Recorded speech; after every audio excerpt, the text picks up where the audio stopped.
And we are live. This is Across the Pond with Addy Ads and Sam Samworth. We're coming to you bright and early on the West Coast here. Good morning to all my Americanos and to all my UK folk. Good evening.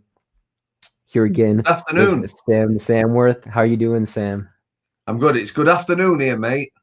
Oh, good afternoon. Sorry, I did my calculation a little wrong. What time is it there? It's just after 2. Mm, Wow, yeah, we are definitely at it earlier than usual today, but let's just get into it, Sam. I read chapter one of your book, and Yep, let's definitely talk about your writing process later. But yep, I just wanted to read a quote. It said, "By Christmas 1984, what with everything going on, I ballooned up to 21 stone, was divorced, and in a very short space of time ended up in a squat. Fortunately, I had another engineering job by then, but otherwise, bare floorboards, no heating, no water or bath, fuck all. I do my yep. 12-hour shift at the factory, get showered there either side of it, then pub, chippy, and home at 11. Head down Yeah, in sleeping bag. Repeat, that's repeat, repeat. That was my life for 18 months. So I know what that's it's right, like to be mate. homeless, although I did have food in my belly and I was working." And those words are Sam's from chapter one of his book, Strange Ways, a prison officer's story, available on Amazon and Waterstones. That when I read that, Sam, I was shocked. I wouldn't have guessed that someone like you would have ever been homeless. Um, I actually, had a couple of houses repossessed. Just unfortunate times out of work and things like that. It can be quite difficult to get somewhere to live sometimes. I'd come Yeah. from a mortgage. Trying to get a council property in this country. I don't know whether you have like social housing in America. Do you have social housing? Yeah, it's called Section 8. Section Is 8 is that housing, where or where the government provides somewhere to live and then you pay rent on that property? yep.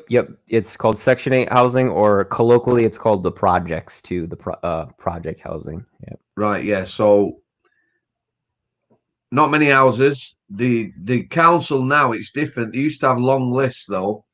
So your name went on a list, and that could be 3 years before a property came up for yourself. Um, I know at one bit my cousin was on a list. She'd been on the list for about nearly 5 years before she got offered a property. It's changed a bit now. What you actually do is bid on a property, and what that means is you don't actually everyone pays the same rent. But if it's an area where there's young families, if I went for the property, I said like, I'm a 50-odd-year-old man, I'd like this property, and a young family went for it, and it was a family area, then they would probably get it. So they don't have a list as such now. But yeah, it was quite difficult. My friend went through a divorce. He left his family home with his missus and 2 kids. His uncle passed. He said, like my uncle's died or whatever. I've got key to his house, and basically it was just a shell. So he says, "Do you want to come and live here?" I got nowhere to live, so that's all we did. It was literally a bare house, no furniture. For instance, the kitchen, there was like gas pipes, no cooker, and the where the sink would have been, there was just pipes coming out of the floor with taps on. So, Wow. but So no utilities at all. no, but No I was heat. lucky. It was somewhere to put Yeah. my head down. It Definitely. Yeah. wasn't warm, but it was dry. Um, and also what it allowed me to do was save some money. And also my friend, because he was still paying for his family, it allowed us to live cheap. So, sort of get back on our feet. So Yeah. it is what it is. Definitely. And yeah, that's crazy you went through that. I'm sure it made you a stronger person in many ways on the back half of that. But um, you had a job too, and the phrase that kind of stuck out for me was 99 hours for 99 quid. That was my It, first job. yeah. And you, Yeah. you go on to say, this one's not as long. You said it was an eye opener. only 30 lads to 400 women. If you That's bent right. Yeah. over a machine, you got back scuttled. Your arse Yeah. would be purple. One lass took her teeth out and kissed me. I was there 4 years at a time when sexual harassment wasn't seen as a serious issue it is today. Oh, listen, we were talking about this, Addy, the other day. My mate engineering. That was my first engineering job. And I was in engineering 23 years. And do you know what I'm considering? I'm considering having a go at doing a book. Because if you just look at that first job, honestly, I did 2 years training. So I was probably 18, maybe just 19. You know, the first time they took me around this factory, it was so noisy, I couldn't hear anyone speaking. I did learn a skill there that still suits me now. That's being able to lip read, because literally you can't hear what people. So you'd look at the lips and you learn to lip read. But yeah, you got abused as a young lad. I got abused. I mean, really abused. You know what I mean? The language was foul. The women there were operating machines. They were like filling machines with knife blades. All the lads were fitters. Um, it was quite a difficult job, steady job. What is And fitter? you, What does a fitter do, Sam? all right, a fitter. A fitter in engineering will be somebody who keeps a machine running by whatever means. So it might mean that you have to make a part. So you replace a part to get that machine running again. It's a bit of a generic term, and Mm-hmm. some fitters in big companies, they'd be fantastic machinists as well. They literally strip something down, make a new gear for a gearbox or something like that. So it's a Okay. range of talents. That job was quite a low skill job, as it were. Okay. So that's what you started out, and you guys are making knives, it sounds like. That's right. That company's Yeah. still going now. Wow. I Wow. That's crazy. did consider going back there for a job. Yeah. Yeah. And what do you think would have happened if you tried to make some noise about uh getting spanked or Oh, harassed I'd or have got whatever? ridiculed. I'd have got Yeah. ridiculed, mate. It was. Yeah.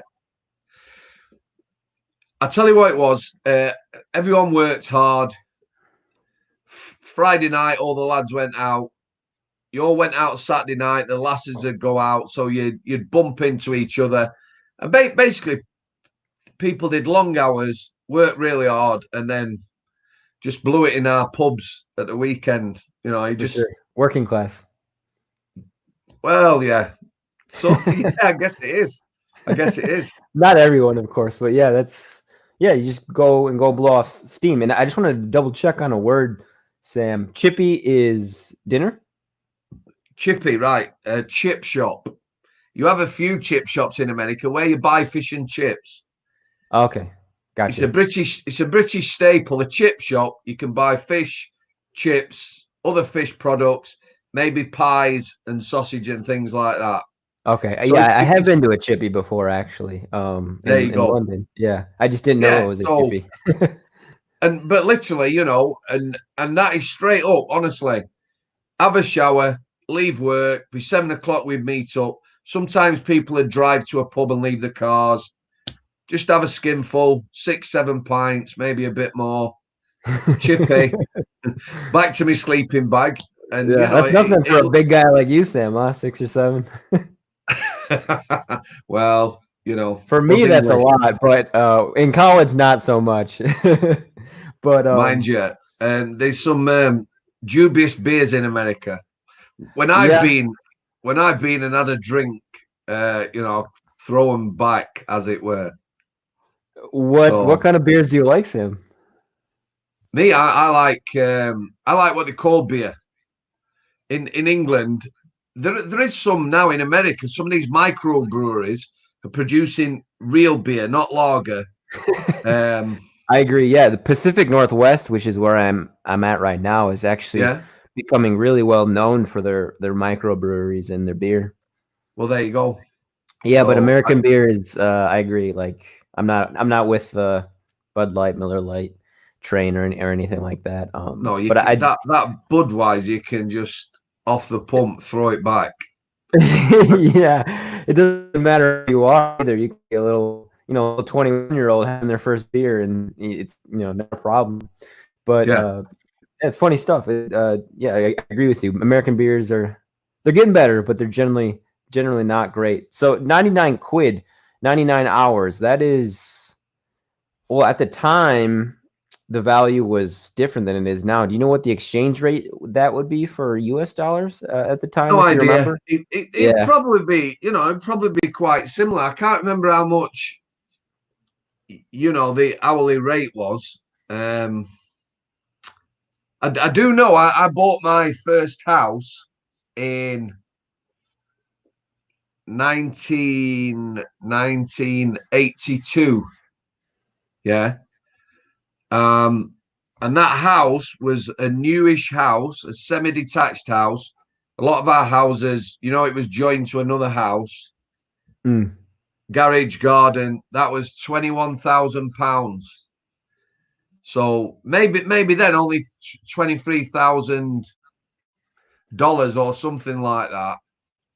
And so on that sort of wage, that was about the maximum we could afford, sort of thing. Yeah. And that, well, I guess just dovetailing that into the prison reform, and we mentioned this last time, Yeah, is they just lowered the wages, didn't they, for yeah, prison officers? they have. Went from 29,000 to 22,000 now. Yeah. And you said, quote, we had nothing. A new pair of school shoes meant hard times. What do you mean by that, Sam? Oh well, my mum brought us up as single parent family. She worked what people would probably say three menial jobs or whatever. She'd be cleaning or doing whatever. But obviously, she was bringing us up. So her work, and me, my nan was there and help, but my mum's work was around us. So she'd take us to school and then maybe go and do a job.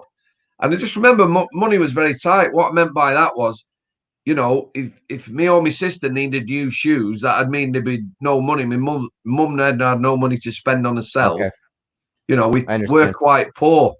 Um, but she did sort of earn enough money to look after us. She Yeah. didn't sort of live off the state. She got some pride in that.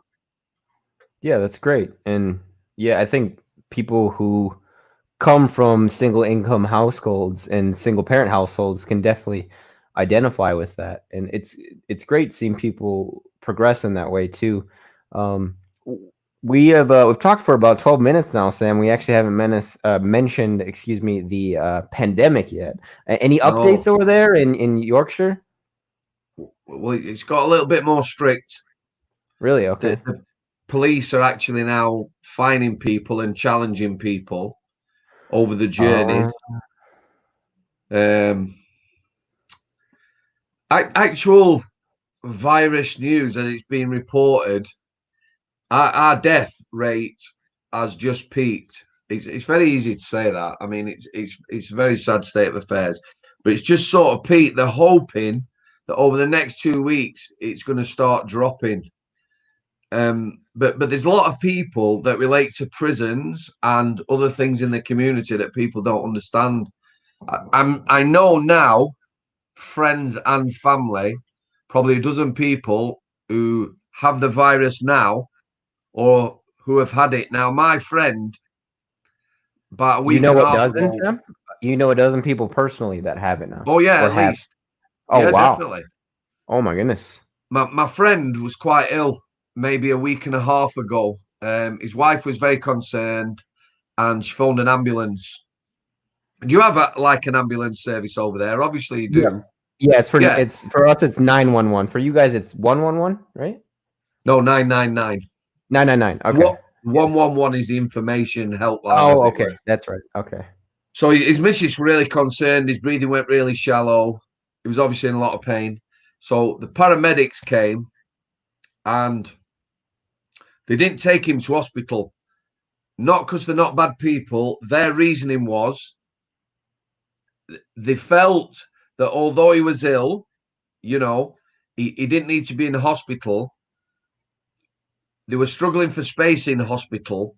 So they had to sort of judge the risk of taking somebody or not taking them. They give his missus good advice.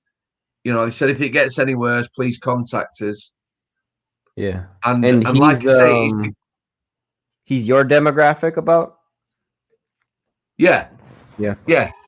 Um, and people might not understand that, but I can see where they're coming from. There's also in old people's homes now, homes where old people reside and they have carers looking after them.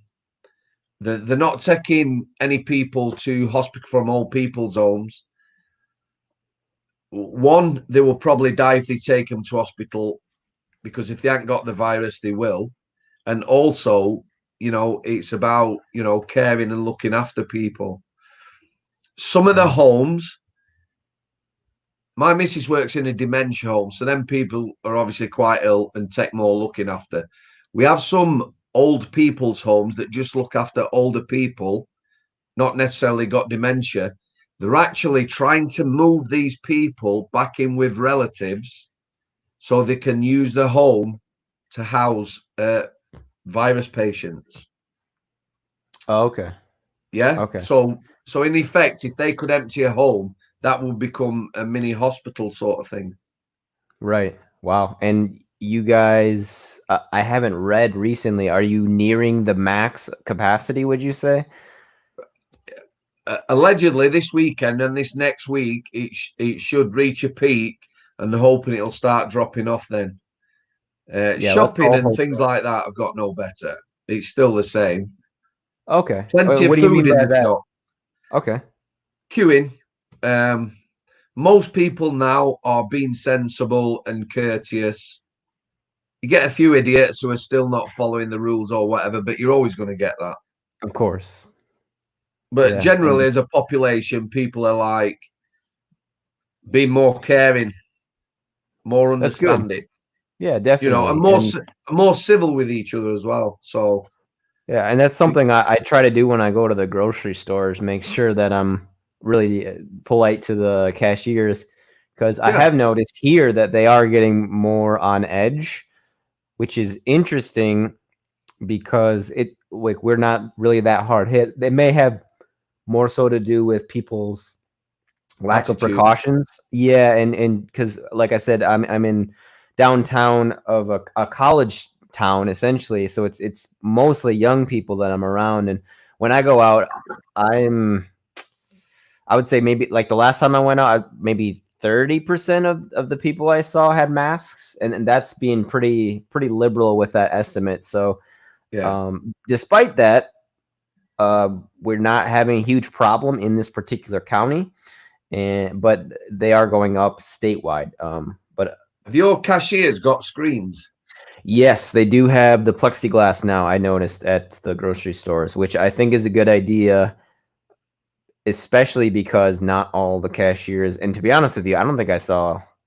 No, I saw one. I saw one. I think the not the last time I went, but the week and a half ago when I went, a cashier was wearing a mask. But yeah, they put up the plexiglass now. Um, it's weird though, because it also depends on what grocery store you go to. If I go to the one right near me, that's almost exclusively young people, so there's like almost no mask wearing. But if I go Yeah. to the one like 5 minutes away and I drive there, that's like more established professionals and families and older people, and you do see more masks there, but not by much, to be honest. And that was this week that I went, this past week. So, um, again, I don't know if we're going to pay for that in this state or not. I hope not, but it does seem to be under control in this county. But it is, as I said before, going up statewide. And the people that you know that were infected, Sam, they're all, as far as you know, okay to this point. Yeah. Yeah. Vast majority of them have come out the other side. The difficulty for a lot of people is there's not a lot of testing yet in this country. Now, my friend says, he's definitely had flu. You would assume it was the virus. He had a temperature. It was really rough, really painful chest for 6 days. Then he's come out the other side. His missus has shown no symptoms. Obviously, they've been isolated together. The problem is, at what point do you go back to work? And does his missus go back to work? Because Yeah. obviously, if he's had it after a period of time, you're clear. But his missus could be carrying it. So without being able to test yourself or whatever, you know, Yeah. that's You'll the never struggle know. for people. So a lot of Yeah. people aren't getting diagnosed, but like the people I know, you know, they haven't been tested or whatever. Yeah. So And they're not I in the official figures, as it yeah, were. not to my knowledge, it's not really that easy to get a test anywhere, especially um, in those Well, I hard hit think in areas. America, I saw a bit of a news clip the other day. I think they're testing 7.5% of people or something like that. Yeah, I think Maybe. it depends on the state a lot, Or it might and have the been government.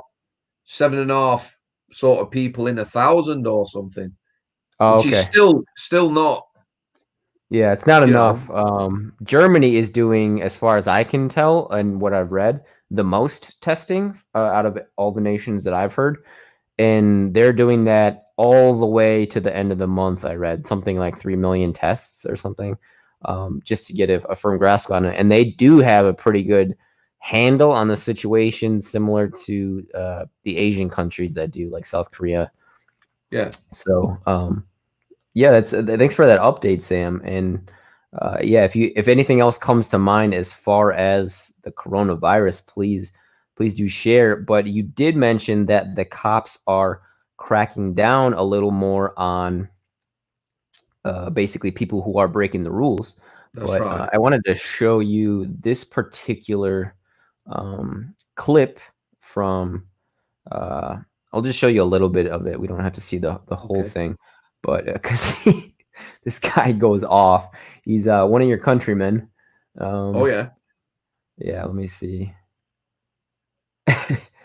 So basically, what happened is there was a domestic disturbance call or something, Oh yeah. and he got visited by these police officers. I don't know what the nature of the call was. I couldn't find that out. All I saw was this video, but they busted down his door by force. He'll show it at the end of the video and Oh, broke is this to see where they were having a a social party. gathering? Yeah, yeah. And I mean, look, just leave that aside. I'm not going to comment on that because I don't know all. I mean, I can comment on it. I won't do it in this particular moment, but just the fact that they're not wearing masks in their positions of authority to me is absolutely absurd. It's just ridiculous on so many levels. I mean, what do you think, Sam? Especially the fact that they're doing this during this pandemic, and I just don't understand it, Sam. What do you think? I don't know whether they've got PPE to wear. However, Mm. I'm sure there's better ways because there's quite a few people there. It's obviously taking up their time to That's what decide he whether mentions somebody. too, and he says, "Don't you guys have better things to do?" Because as far as I can tell, this guy's alone, so I don't really know what happened. Maybe he's playing music, or yeah, I don't know. But it's just so backwards to me to forcibly break down a door with 5 police officers, none Well, of whom are wearing masks in a I, pandemic. To like what? It just I don't, it makes no sense to me. they are visible. There is a visible presence now. Like the missus is going to work every day, and she's seen cops on the roads now, which she never saw before. She's been followed to work twice. Once from our house, pretty much, all the way to work, which is like 8 miles. As she drove Eight into the home where miles. she worked, yeah, as she drove into the home where she works, the police stopped, watched her walk into the home, her place of work, and then turned round, which for me is pointless. You know, if they wanted to know where she was going, they should have stopped her, you know, where you going, work, and they could have gone on with something else, but they followed her for 8 miles. Yeah. My other friend, whose wife works on a ward where they're dealing with virus, she was working 12-hour night shifts, 8 while 8. Obviously, exhausted at the end of it, you know, emotionally, plus Of physically, course. plus wearing all the PPE. So he's dropped her at work at 8 o'clock. The other thing about this hospital is terrible parking. You know, there's nowhere to park. Hospitals So always have terrible parking, don't they? yeah, they do. So It he's seems like it. dropped her at work. As he's left the hospital car park, a copper's followed it. Well, two coppers have followed him. So obviously he's seen him. There's very little traffic on the road. Of course, He's yeah. got he's got all the way home, pulled on his drive, and they've got out the car and said, "What you doing?" So he said, "This is serious. This this is." He Oh my said, goodness. "So I'm going in my house. We don't mean that. Where have you been?" He says, "Well, I saw you in my mirror as I've left the hospital. You've followed me all the way home. So, I was obviously coming from the hospital. What were you doing at the hospital and whose car is it?" "It's my wife's car and I've dropped her at work." "Why are you dropping her at work?" "She works on a ward where they're dealing with a virus, 12-hour shifts. She's exhausted, physically This is exhausted and mentally exhausted in the morning." Yeah. They then started examining the car, the tires and everything, almost looking to find fault, which is not helpful. Again, he's come out of the hospital. He's obviously been there for some reason. Either stop him, ask him what he's doing, where he's going, and go about your business. But what you don't need is that attitude. yeah. You That's know, like the Gestapo. It reminds me of a scene from like World War II movie where they're just, I, they're just harassing the occupied civilians just because they can. to me, like my missus being followed, pull her over, quick flash of the lights. "Excuse me, where you going?" She's in a uniform. She has a badge. "I'm going to work." That's it. It's dealt with. "Thanks, miss. On your way. No problem." Following rule, and twice this has happened. She's been followed all the way to work and once pretty much all the way home. So And where does your Mrs. work again, Sam? she works in a dementia home. It's in Dewsbury, about 8 miles away. So and this was one car or two cars, you said? It was two coppers, but was it two cars? No, two coppers, one car. One car? Okay. I just don't see the point. I understand, you don't want people making. Just pull them then and ask. It's dead easy. It's not going to need a report. You're not going to have to arrest somebody or something. "Excuse me, where you going?" "Drop me missus at work. Thank you. On your way." Easy. So Yeah. Well, thanks for that perspective, Sam.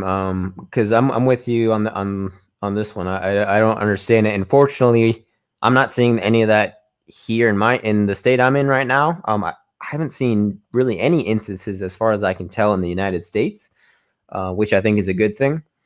But another thing to take into consideration, and perhaps you can enlighten me on this, Sam, is many Americans own firearms, and I don't know if that's yeah, true of English people. Maybe you could no, not at help all. us out here, Sam. Are you guys allowed to buy firearms, or only for hunting? Correct? You can apply for a firearm certificate. There's obviously rigorous checks on your background, your mental health. If you were to purchase a firearm, there's only certain firearms you can purchase, and they would have to be kept at home in a locked cabinet or safe, a gun safe, with your ammunition kept separate. Very few people own weapons in this country. Yeah, Obviously, there'll be some illegal ones, of for course. criminality and that, but very little. What I'm actually wondering, and maybe you might have an idea the same, I'm wondering whether crime's actually gone down. The fact that everyone's at home now, whether actually crime has actually gone down. Because In obviously, reality, if you're a burglar or a robber, people are at home now, or somebody's going to be at home.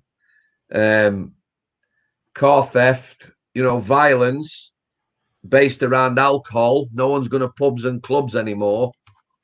I wonder whether the figures, like the pollution people are seeing around the world, Delhi, Delhi, the reports India. Delhi now that they've actually got a clear sky. It's Yeah, one of the most it's polluted cities. crazy. So I wonder whether one of the side effects of this virus is that crime has gone down, and obviously pollution. We've already talked. Sadly, we know that domestic violence and that will probably be going through the roof or whatever. Sky high. Yeah, for sure. And it's unfortunately, especially in stressful situations like this one, it's almost like a pressure cooker that's the perfect pressure cooker for, Of course, for it that is. abuse to happen, which is really unfortunate.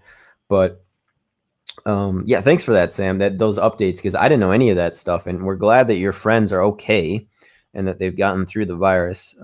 But yeah, you are by far the person who has known the most. Like I still, before I talked to you this morning, Sam, just now, I don't think I've talked to anyone so far that has known someone personally that has been affected by this. So that's just telling me that it's just getting, and as you mentioned, it's just getting worse and worse in England. We are Well, hoping this week that it does peak and starts you to head also have to look downhill. where some of them work. Some work in the prison service, a couple work in the health service. The So, worst places to work in the pandemic, basically. well, supermarkets and that, before they put the screens up, if you're sat at a till all day, how many people have been going past you, breathing Yeah. on you every day and things like that? So, Yeah, I mean, if I was working there, I definitely would be on edge, for sure. And I went into a store last week, and yeah, I could tell right away the cashier was, I don't know if she was fed up with people, but her patience was seemed to be running thin. smile. What's the cat's name, Sam? Goose. Goose. Goose, as in Goose and Maverick, Top Gun. Oh, there you go. My mom would love that. She's a big fan of that movie. I watched that movie. It's probably the first like non PG movie I watched, just Oh, because yeah. by virtue of my mom watching it a lot. Yeah, Top Gun, Maverick, right? And who is that? Val Kilmer and Tom Cruise. Yeah. No, Val Kilmer's Iceman. Get a grip. You need to watch the Oh movie my! again. I do, Sam. Oh my goodness, he is the Iceman. I should know that. But Tom let's go back to Cruise. your work, Sam. Because I do want to get into your book a little more. Yeah. So we talked about how you were homeless, but you were squatting. You worked at your first job was 99 hours for 99 quid, and I guess another thing too, which I didn't know about, but you started at, they called it a forensic center, which is interesting because it's Or more forensic so, unit. Before I went to prison. yeah. Allegedly went to prison, yeah. Before you did your time. Yeah, I started in those. It got to be around about 98, 99, 2000, maybe. Maybe nearer Mm, 2098. Forensic units are mental health units or hospitals, basically. I okay. had a friend who was a prison officer. He did bank shifts. Do you know what bank work is? Could you explain that, Sim? Right, certainly. So if you look at our National Health Service, what some nurses do is they sign over. So if you take the local Wakefield hospital, it will have a group of nurses who sign up with them to do extra shifts. They call it bank work. So they might work the normal shifts and then someone might phone up, can you do me a Saturday night? And they Okay. get paid, a better rate of pay. It's like working overtime, but Okay. instead of the actual place of work paying you to work over, it's like a separate entity. Okay. Okay. I So understand. as a prison officer, that was his qualification for working in them forensic units. You worked as a nurse support worker. You had proper nurses, mental health nurses, who would administer medication and things like that. And the prison officers, along with the other support workers, they were there as, I'll say hired muscle, but it wasn't hired muscle. You know, You they said it were, was a lot more nuanced than that, and that you really put your heart and soul into it, unlike some other yeah, I colleagues you enjoyed it. had. When I started, I used to, all mental health units, dementia units, prison, everything like that. You all have a briefing in the morning. Very important, you need to watch this lass over here. She's been on one last night, etc., etc. So it prepares you for the day, and be aware if someone's not in a good mental health state of mind or whatever. So the first nurse I met, oldish woman, she was lovely. She was probably round about 60. She said, read a couple of files of the patients, just at random. Just have a look at them. You don't need to know who it is. Just have a read. Don't read too many, and you'll get an idea of where these lasses, because they were all women in these units, female only. And pretty much it was all about abuse, rape or abused as children, usually by men. A lot of the lasses there had been in other forensic units. We have 3 high secure mental hospitals in this country. We have Ashworth, Broadmoor, which you might have heard of. Have you heard of Broadmoor? No. I haven't, Sam. I'm more familiar with the prisons than the mental hospitals in England. And then the third one is Rampton. Now, if you go as a mental health patient to Rampton, Broadmoor, Ashworth, then you're probably extremely unwell, non-compliant with medication, and could possibly be extremely violent, or at the hard end scale of self-harming, something like that. The people who are the most critically unwell. So all these lasses in these 2 units had, this was like their last chance. They'd been to Rampton and Broadmoor and everywhere else, and they couldn't really do anything with them. So they were quite mentally unwell. It was a fantastic place to work. The nursing staff were fantastic. Pretty much all the nursing staff were female. A lot of the support workers were female. Most of the prison officers who did their bank shift there were male. So the thing about mental health, there were a lot of really bad self-harmers. When they used to kick off these lasses, you didn't restrain them like prisoners. There was no sort of arm locks or anything like that. Basically, if someone kicked off, they were trying to harm themselves, you'd restrain them with as little force as possible, and you might well end up holding them down on the floor. You might put a cushion under their head. You might get comfortable. I spent a full 12 hours with about 8 other staff holding a lass down, because every time we let her go, she tried to harm herself really bad. So it was a case of laying on the floor, chatting, engaging with her. Would you like a cup of tea? Yeah, she'd calm down. You'd let her up. She'd try and smash her head in or something like that, and then you'd end up sort of restraining her again. But was she on a drug? Oh, sorry, go ahead, Sam. The majority of them are quite heavily medicated. They're given the drugs daily, but it's a sort of state of mind. Even when somebody is medicated, they can just go off. And what you find is, very sadly, you might get one lass in the morning who just gets upset, self-harming. By the end of the day, they'd all be at it. They used to almost, it was like the vibes. They picked the vibes up from each other. So if there was 12 lasses on the unit, by the end of the day, there'd be 2 staff with each one watching them, because they were all self-harming and trying to hurt themselves or whatever. Yeah. But it was reward. It was, go on. Go ahead, Sam. Go ahead, Sam. No, it was just, I found it very rewarding. First of all, you could engage with these people. A lot of these people, they talk to you. You had to gain the trust, and it was nothing personal. It's just you were trying to provide them, like the missus with the dementia home, with the best possible life. So you were as laid back as much. You could take them in the garden. Some people could be escorted to go shopping for themselves, but it's their home. That forensic unit was their home. So you try to treat it as such. They'd have their own bedroom and that. But if someone was self-harming at night, they'd be in bed. You'd have the door open enough to make sure they weren't going to seriously hurt themselves, but also to give them privacy. Bear in mind that, you know, there was a lot of male staff and female patients, as it were.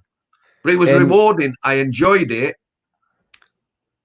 And sometimes, you know, I wish I'd have sort of gone down that line rather than gone to the prison. But, you know, it's your history, isn't it? If I hadn't definitely. worked in the prisons, I wouldn't have written a book and I wouldn't have met as many people as I have and things like that. Yeah, we would not So be talking right now. I don't know what I would exactly. be doing. Probably still in bed. Thanks, Sam. But I wanted to ask you, and you mentioned a couple things. What are the differences that you noticed between male prisoners and female prisoners? Because I've never and worked how with female prisoners. yeah, and how you treat them, and what are the differences that you guys either procedural or unspoken or both? Right. My friend worked with female prisoners. A lot of male officers I worked with had worked with female prisoners and said they'd never do it again. Did they say A lot why? of it's a different sort of animal, as it were. A lot of female prisoners, come in, kid. There's a lot more self-harming in the female prison estate. Um, like the forensic units, a lot more mental health issues. A lot of people have been abused. A lot of the female prisons are not built as securely. For instance, they might have a housing unit with 8 people living in it, so they're not like jail blocks. American female prisons are pretty much like male prisons, aren't they? As far as I know, yeah, they're pretty much the same, except they have less prisoners. It's less so over here. There will be, Mm. you know, And what I mean by that, Sam, just to clarify, I've never been to a female prison or a male prison. There's also cultural differences too that I know, and people can look those up. And I'm speaking on just videos I've seen on the internet in how the female prisoners relate to each other compared to the male prisoners. well, So you know, that's all I can speak on what I know. But continue, please. there is some call for not to send females to prison. Obviously, if somebody commits violent crimes or whatever, there needs to be a punishment. I think a lot of the female prison estate are what you would perhaps call low risk. There might be a lot of shoplifters, burglars, petty crimes. So I think there are moves of afoot to sort of manage these people better in the community. I think what people need, what everyone needs, is some worth and some purpose. You know, I do talk about that in the book.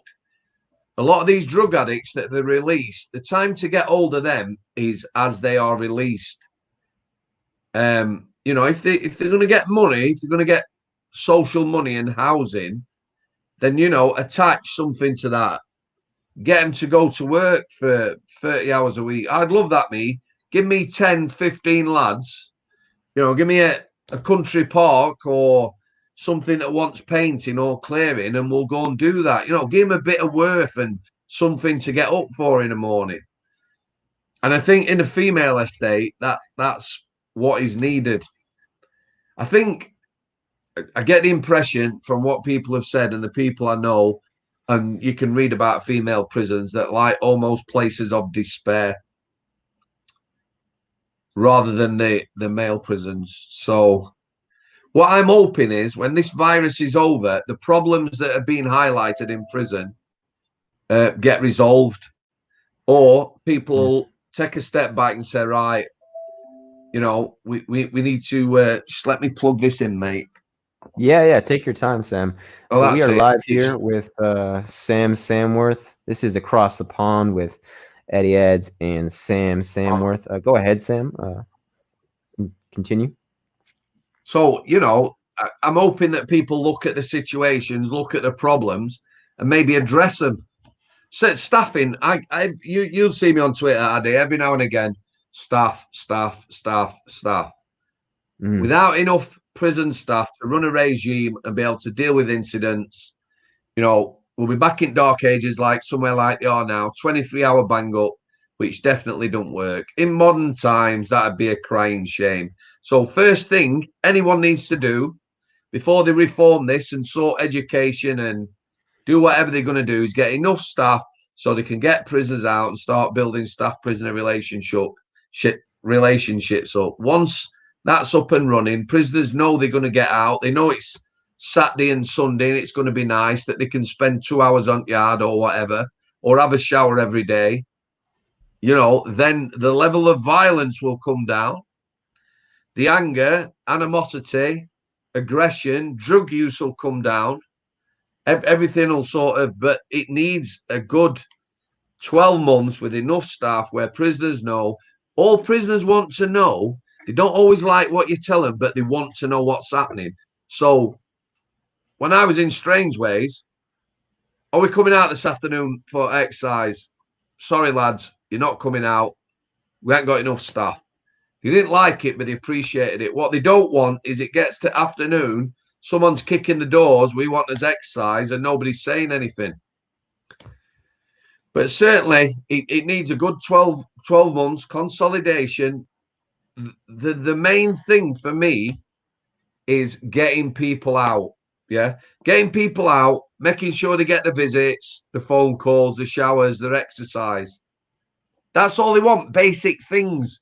You know, you don't have to give people the world, and things will start calming down, start building relationships again. Without that, you know, without enough staff, forget everything else. Yeah, forget reforming this and reforming that. It's just not going to work. definitely. And But sorry, go on. I was just gonna say, I got an update from Pepsi Watson, and he said that at the Mount they are flooding their cells because they're just they want to get out, and they're on 23-hour lockdown, so the prisoners are flooding their cells, and he says that there's just like a restless energy, and mental health issues are increasing too. Of course it will. Yeah, it's not good. That's why drug use is up, and people don't understand that. You know, I have got friends inside. I was talking to someone on Twitter today. I've got a friend inside who's never used drugs, never in their life used drugs. They've got quite a. They are a career criminal, but not. Any criminality affects somebody. You know, if you're burglaring homes or commercial burglaries, that's affecting someone's business. So I'm not sidetracking that. But what I'm saying is, he is not somebody who's battering people with iron bars and things like that. I'll tell you what, he's a very clever criminal. Comes into very little contact with people, but will do big burglaries and things and make money. So, who are you referring to, Sam? This is my friend. He's in prison at the minute. I'm obviously okay. I don't want to say his name and embarrass him.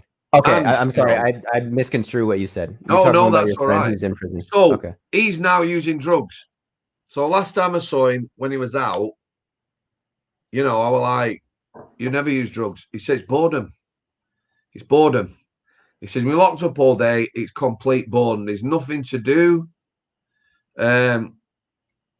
Smoke some spice, pass time, get your meal, smoke some spice, get a meal, watch your film, smoke some spice, wake up, repeat. Spice, meal, spice, TV, sleep, boom. It's a cycle. It's easy. It's just easier. It passes the time, yeah. And I saw your tweet about that too. You said it might have been a guy that replied to you. 12 hours of sleeping and then 12 hours of being high on spice gets rid of the boredom right away. It's not good. Listen, that shit is not good.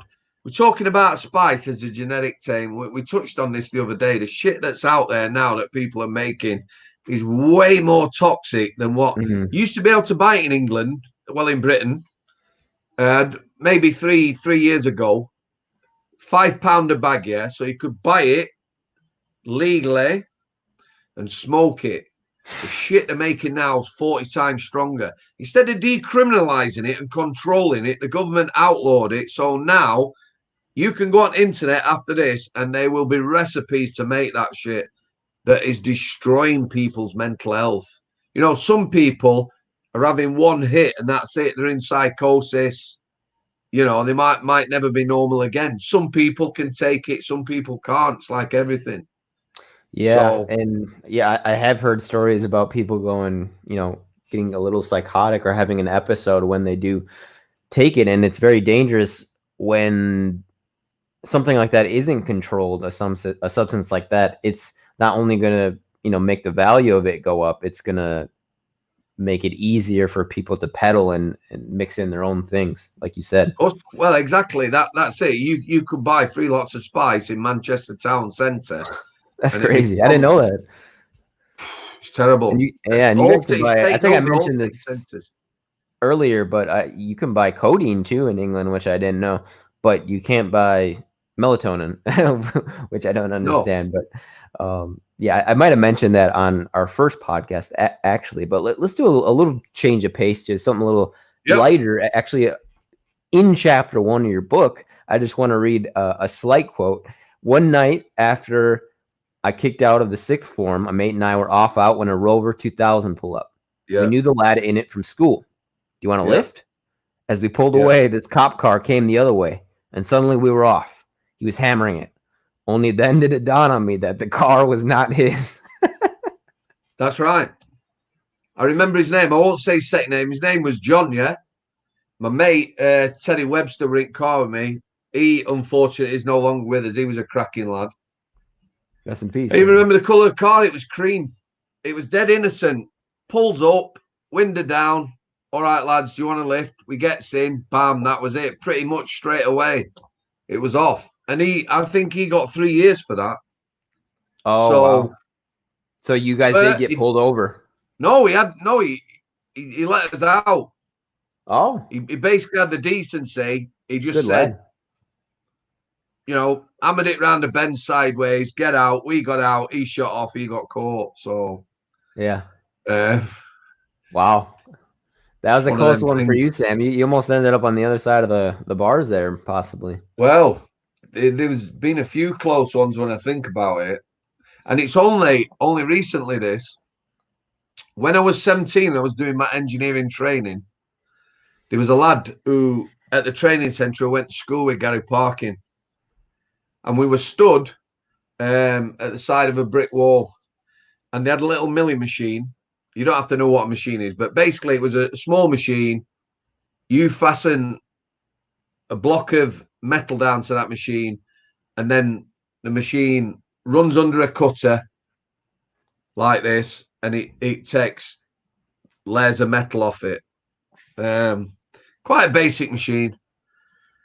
The guy who was operating this machine, bear in mind we were all trainees, put far too big a cut on. Like a machine like that, a small machine, you might have to take a millimeter at a time off, yeah? Right. Some of the machines my mate runs, they can take a foot off at a time. Wow. Massive, massive machines. Anyway, he put a big cut on it, far too big, and he hadn't fastened this piece of metal down that was about the size of half a house brick. So as we're talking, yeah, this piece of metal shot out between us. And I mean, we were only a foot apart, directly between us, and it's stuck in the wall. If that had hit either one of us, it'd have killed us. And I only remembered that a few weeks ago. It just popped in my head. Because at the time, I know we both went white, and the lad who nearly killed us almost passed out, with shock at what he'd done. So that was one of my 9 lives, mate, I reckon. That's why you like cats. Well, maybe. Maybe. Well, so you got, I don't know how many you have left, Sam. Maybe 6 or 7. So I think you're good for. No. I've lost a few more than that, mate. Yeah. Probably down to about 4 or 5, I reckon. Maybe. Oh wow. We can talk about that another day. Right. Do you want to know about the book? Yes, sir. Right. I'll cut it short. I don't want to. But if my missus here now, she'd just be like, she's heard it that many times. You know what I mean? She's definitely done with it. Yeah. So November 2016. I'd just been finished in August by the prison service, was not in a good place. I was out of work, first time in a long time, got a family to look after, mentally not good. So it was about November time, and I was on laptop Googling, and I thought, do you know what? I should write a book. So I started Googling, how to write a book, how to self-publish. And the statistics are terrible. Your chances of getting a book deal are horrendous. It'll tell you something like 1 out of 1,000 scripts gets read. Maybe 1 out of 10,000 might get picked up, and you might get a book deal. Might be less horrendous than that, but it's not good odds. Yeah. So I looked at my missus and I said I'm going to write a book, and she sort of looked at me like, "What the?" You know what I mean? One of them looks. Yeah. Okay, love, I understand. Yeah. So, I so believe that you what? believe. Well, exactly. I believed in myself. I knew I got the stories. So Definitely, yeah. when And you I'm look at reading them it, right now. I'm enjoying them, Sam. there you go. What was that like? Because it must have been scary to just start writing a book that it's a All right, huge let me tell you how project it that you've happened. never done before. Well, let me tell you, a few people have asked, so let me tell you how it happened. So when you have a look, most people, to get a deal, you need to go through an agent. Some publishers will accept work to look at. Most want you to go through an agent.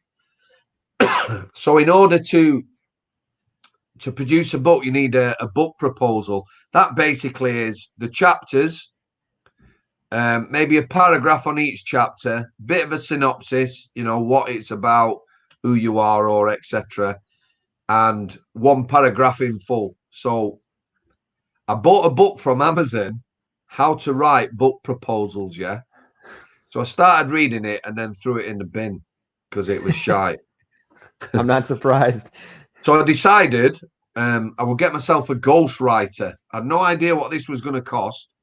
So a ghostwriter is somebody who is a writer. They might have their own work, but they also work for publishers writing books for people like myself, who's an author. A writer can write and they'll have their own stories, some of them. Me, I'm an author. I provide the stories. I work with a writer who wrote those stories up. And Okay. that connection's important. So I found a lass called Deirdre Nuttall who lives in Ireland. She had a website.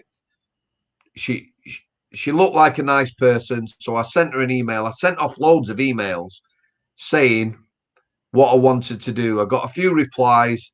Lots of people didn't. She actually asked whether she could speak to me. So I spoke with her.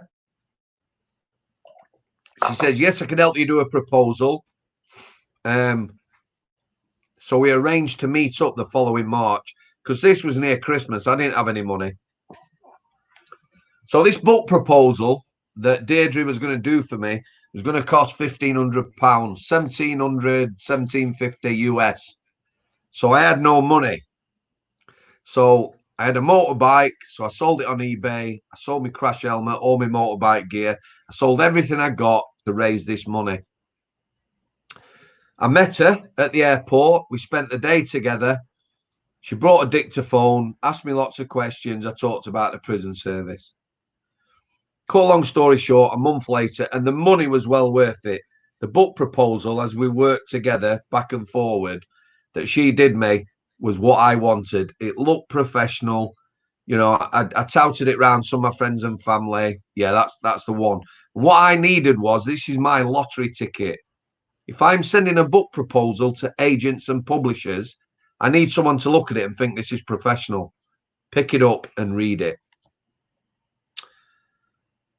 When she'd completed it, she gave me a list of publishers and agents. I didn't have no money for postage. 2 were by email attachment. So I sent them off. One of them was North Bank Talent Agency. Guy called them Martin Redfern. He's my agent, yeah. One of his secretarial staff received my proposal and it was on a top of a pile that were due to go in the bin. Yeah. They have what they call solicited and unsolicited scripts. Solicited, they say to you, add the ads, Thank you for contacting me. I like the idea of your story. Send your proposal. Yeah. The unsolicited are what people like me send, and it just drops in their mailbox. So she picked it up, thought, oh, this looks interesting, read it, give it him. He then contacted me. He became my agent. There you go. Wow. Deirdre, who did the proposal, when we'd completed it, said, Sam, you have to be patient. It might take 2 years before someone reads this script. Yeah. It was actually about a month before I got myself an agent. So you've got to be in it to win it, Addy. You know, I backed myself. I got an agent. Within a month, he got 3 deals on the table. One of them was with Pam McMillan, who I went with, and the rest is history. Wow. That's awesome, Let me Sam. tell you That's how. great. Yeah, keep Let me going, tell you please. how. This is fascinating. Let me tell you how we wrote the book. So I met Pam McMillan, and like I say, I'm the author. I provide the stories. I work with the writer. I will tell everybody that. I put in the back of my book, you know, the people who helped me, my agent, the writer. I put Deirdre in there, thanked her. Tony Hannon's the writer. Believe it or not, in his contract, he couldn't tell anyone he had written Strange Ways with me. Yeah. But I've told everyone, so that's fine. Do you understand that? It's real. Do you not find that really strange that he actually Yeah, wrote it and did the work, but he would be anonymous unless I wanted to, which I have, give him recognition in my book for the work he did. wow. So he's a Yeah, because a fantastic lot writer. of that. Yeah, that's. I agree, Sam. I like the writing so far. I'm only on chapter 2 now, but that's I think pretty admirable of you to do that because Well, not really. no, what do My you nan think, always Sam? said credit where credit's due. Deirdre Yeah, did me a fantastic proposal. So let me tell you. So I went down to London and met a few authors. Yeah, Tony was one of them. Now, how I imagined a book, there would be a chapter on drugs, a chapter on this, a chapter on that. That's how I saw it. When I met him down at Pam McMillan with my agent, he came in, introduced himself, a Yorkshire lad like myself. So that's good, isn't it? Because we speak the same language. of course. He started asking me questions. Sam, tell me about your childhood. Tell me about this. So after about 5 minutes, he said to the publisher and my agent, we need to do a memoir. So basically, we tell Sam's life story leading into the prison. So this was about August 2017. So beginning of September, Tony gets in touch with me. At this time, he didn't have a contract with Pam McMillan to write the book. So I've got a contract, but he hadn't got one. He says, let's sit down and do the book. So we arranged to meet Junction. I know you don't know this. It's a motorway from Manchester into West Yorkshire, yeah, the M62. Okay. Junction 24, there's a big hotel called the Holiday Inn. He says, we'll meet there 10 o'clock Monday morning, maybe while 2, 3 in the afternoon, see how we get on. So the first week, 10 o'clock, we got ourselves a Americano coffee. He put a dictaphone in front of me and I talked for about 6 hours. Yeah. That happened Monday, Tuesday, Wednesday, Thursday, Friday. What he did, he listened. And then now and again, he might ask me a question. You know, just fill something in a bit more detail. What's this? What's that? Obviously, with prison, he didn't know the terminology. So if I said PO, he'd say, what's a PO? And things like this. So that's Monday to Friday. The second week, we did exactly the same, right up until Thursday. So we did, I don't know, 30, maybe 60 hours of me talking, him asking me the odd question, telling my life story. On the Thursday, as we finished, he says, right, last day, a little bit structured, and there's no notes or diaries here. I just started from when I grew up through school, engineering, into the prison. The last day, a little bit more structured, you know, we could do a story on this and we need to know this. So that's it. 2 weeks, he's got his dictaphone full of my life story. On the Monday after, Ingrid, who was the publisher, Ingrid Connell, lovely lady, phoned me. She says, right, Sam, we're going to give Tony a contract. You can start working on the book. So I said to her, we've done it. She went, what do you mean? I said, we've spent the last 2 weeks. It's all done. Tony's got the dictaphone. He's got the 50 hours of me talking. So she were like, over the moon. He had 3 months to transcribe that and put it into a story. Normally, a writer would get 18 months to do that. 3 months he had. He started October, finished at Christmas. So then the script went to the publisher, and Christmas to March 2018, I worked with the publisher then, fine-tuning it, little bits out, putting little bits in, trying to make it as accurate as possible, just tidying it up, really. That finished in March, and then it got published in June. So from original concept to actually getting published was about 18 months, which is unheard of. That's record I was very time, lucky, but I did back myself, and put myself in that position. So there you go. And like you said, you got to be in it to win it. And of course you have, sometimes mate. all I you back need myself is all the way. Yeah, definitely. And sometimes all you need is that little, like you said, it was just laying on the top of the pile, and sometimes that's all you need. And I think you deserve it for sure, Sam. And that's really interesting. I didn't know that that's how it worked, but I do know. The only thing I knew is that I heard that 6 months was a short time to write a book, but 3 months, that is ridiculous. And why did they give him such a short deadline? They wanted to get the book out because prisons were current. They wanted to get it out there. The thing is about Tony as well, right? It's written in Yorkshire.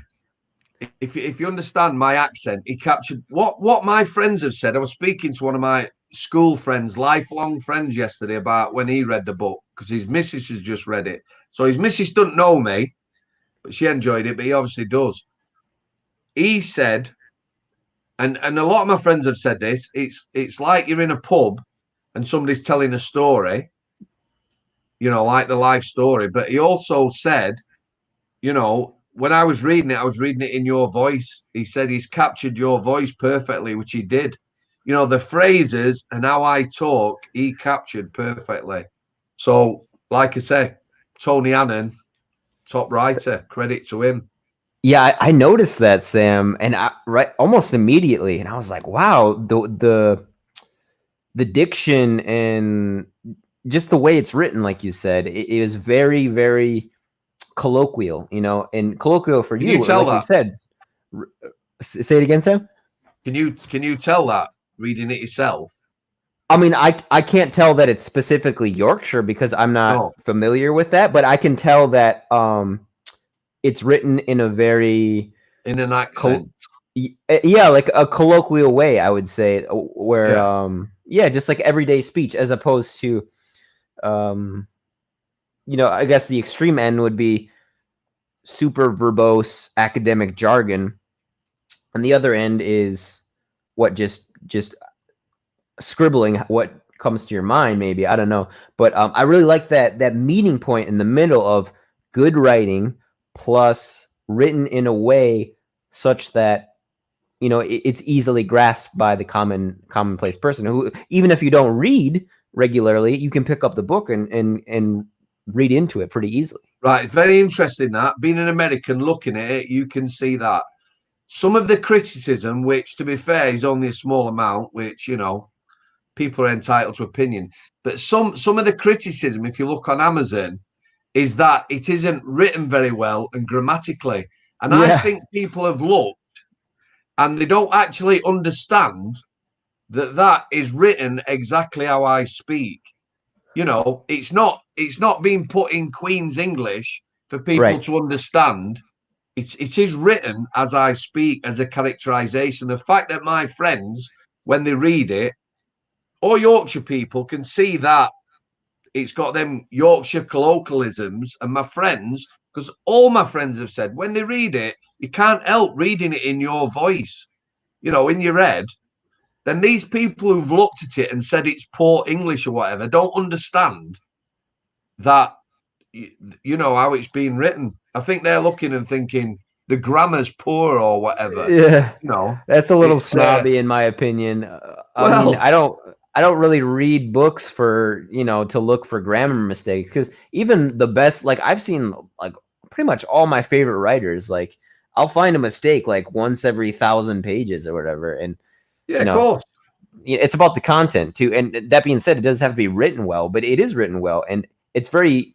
I like it. It's cool. It's unique because every writer has their own voice and own way they write, and I don't think there is any one particular way to Which is write good. necessarily. Yeah, as long as you're communicating the message, right? But the thing is, this writer, like I said, Tony Annan, credit where credit's due, has written it in my voice, Yeah, which takes some doing in itself, you know, because you've you've not got to be repetitive or anything like that. But the fact that people see it, and that's gone over some people's heads, but a very small percentage. So, you know, yeah, fair dues. The other yeah, thing, the other criticism, I mean, one woman, she said, I couldn't get past the first page. The language is disgusting and there's no need for it. When I work with, oh God, her name's just gone, Deirdre, doing the proposal, the first proposal she did, when I met this lady, right, she was a nice lady. I spent a day with her. I didn't swear once because I didn't know her. You know, you of wouldn't course. just meet someone, a nice lady or nice man, and start speaking, you know, like coming on here and expletives after expletives. There's no need. So when she did the first book proposal, although it was written really well, it hadn't got that harshness of prison. So we then had to start introducing swear words and the sort of roughness and, you know, and that sort of aggression into it, which took a bit of doing, but she was very understanding. But you know, if you took the language, it won't work. It's a tough environment, it's a violent environment, it's very unforgiving. It's, you know, it's quite dark. Some of the traditions there, everything, you know, it is what it is, and it needs that roughness to sort of. A lot of prison officers who've read it, right? My friends and that, you know, obviously really nice. Whether that's because of my friends, I don't know. But what a lot of people have said who don't know me, and there's a few on Twitter, is the last couple of chapters that everyone, to understand a prison officer, should read them. That's about my sort of mental downfall and that, and also how it affects your families. So at some point soon, I'm going to go and read the book myself. You know, now it's done with. It's a couple of years since it come out. I'm gonna have a read myself, just to see what sort of effect it has on me now. Because when you're working on it, I didn't actually read the book in book form because from sort of January to March 2017, I was reading scripts in A4 format. You know, you're working Yeah. on them, you're trying to get detail in there, and I just got fed up and sick to death of the script. Yeah, So, so maybe, you know, sometime soon, we're in lockdown, I'm going to pick the book up and have a read myself just to see, definitely. you know, Yeah, what I that think would about be it now. interesting to check back in with you after you do that, because yeah, that would be such a crazy experience. Like I can't even imagine that myself, like reading my own life story, you know, kind of, or part of it, you know. So Well, yeah, that'd be interesting to see how you react to that. the other thing is, the other reason I read it, if I'm going to be honest, is when I were reading the script, some of the stuff is what you'd call close to the knuckle. You know, I hadn't held back. I didn't have to make things up. You know, how it made me feel and that, I've put it out there. You know, if I was tearful and it's all in there. So Definitely. when you read that as well, you also feel a little bit vulnerable. The fact that you're putting that out there for other people to read. Oh yeah. So that's probably another reason why maybe I haven't ridden it.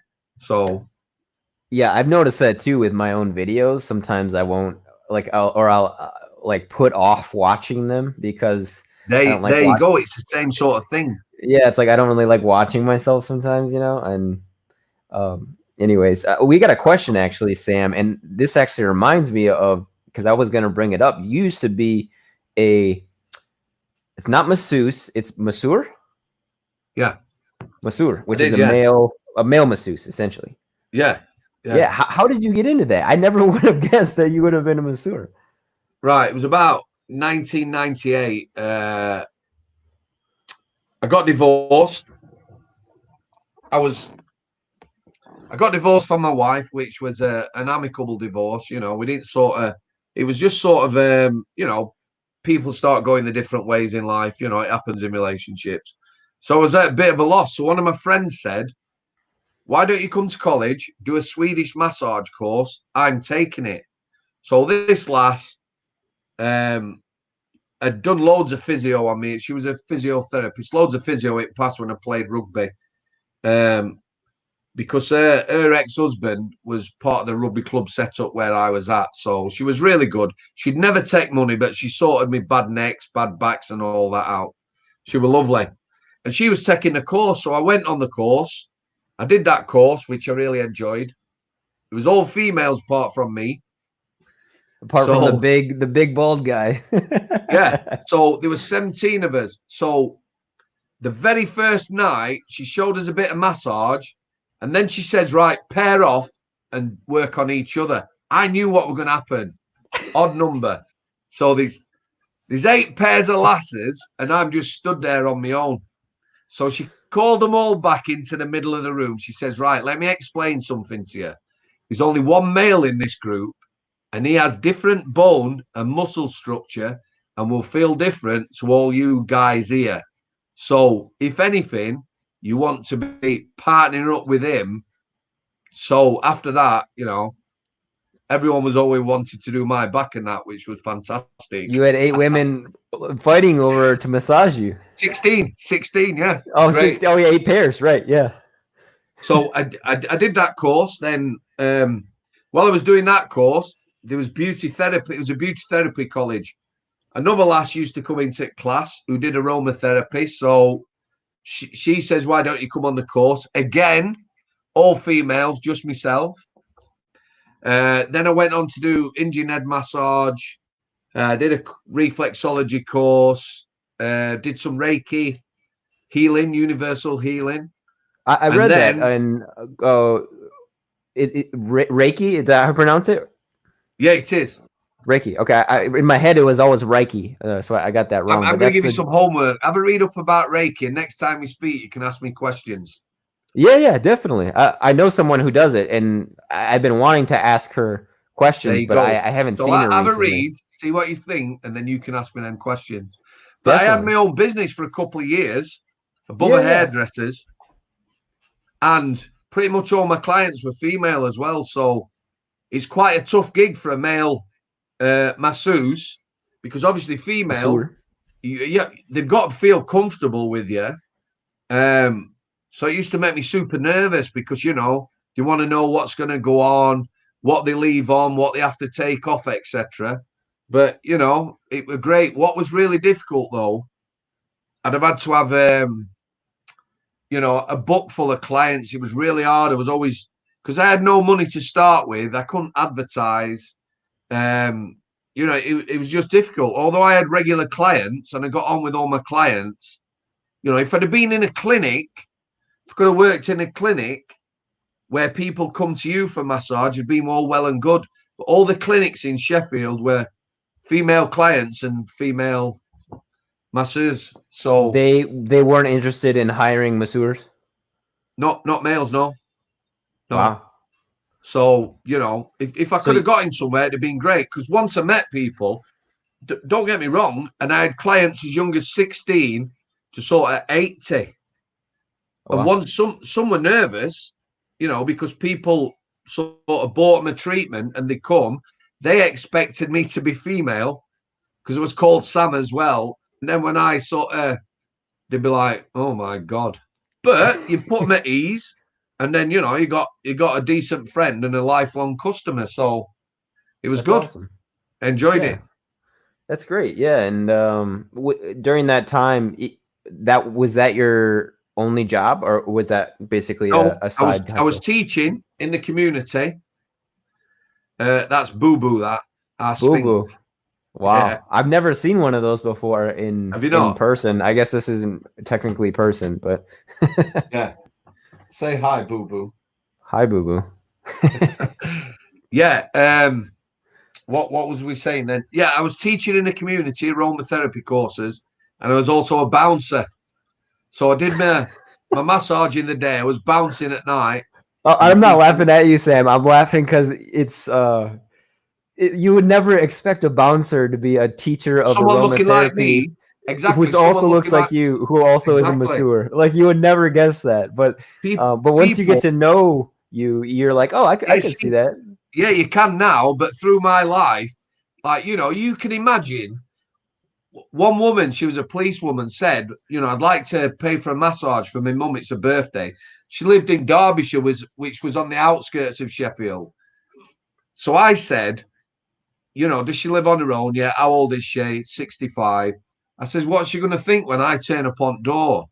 You know, walk up a garden path, 6 foot, 17 and a half stone, bald head, come to give you a massage. She says, my mum's quite open-minded. Don't worry about it. So I went, I knocked on the door, dead polite. She says, can I help you? I says, yeah. Your daughter has paid for a massage. She went, oh, how lovely. Come in. I set up, explained what had happened. She had a full massage. Bless her, deep sleep. She fell into a deep sleep. So much so that I was fearful of waking her. So I covered her up, left her on my bench, locked the house, put the keys through the door. When I got home, I phoned the daughter and said, it all went well. I left her asleep. When you get a chance, would you pick my bench up and drop it back off at the salon? So all good, you know what I mean? Yeah, that sounds like a home run to me. There you go. That's great, Sam. I love it. Well, do you have any final wrap upping thoughts before we close up, Sam? Because I do want to be respectful of your time. And the sun has come out here, which is great Yeah, it's during our beautiful. I'm going to chat. sit outside for a bit, jot down a few thoughts about my engineering career, I think. No, you, Yeah, you do your homework, have a look at Reiki. definitely. Uh, And I will continue reading your book as well. I'm yeah, just started give it a chapter couple of 2. days. What day is it today? Monday? Today is Monday, the 13th of April. Maybe do Wednesday or Thursday, then we'll have a few updates and away we Yeah, go. yeah. Let's try to shoot for Wednesday, Sam. So we're gonna try to shoot for Wednesday or Thursday for our next Across the Pond. And I Sweet. also will be talking with John Wedger as well this week, guys. So be Yeah, on the lookout for that. Sam, thank you so much for chatting. And until always next time, always a blast. cheers, brother. See you later, dude. Take care.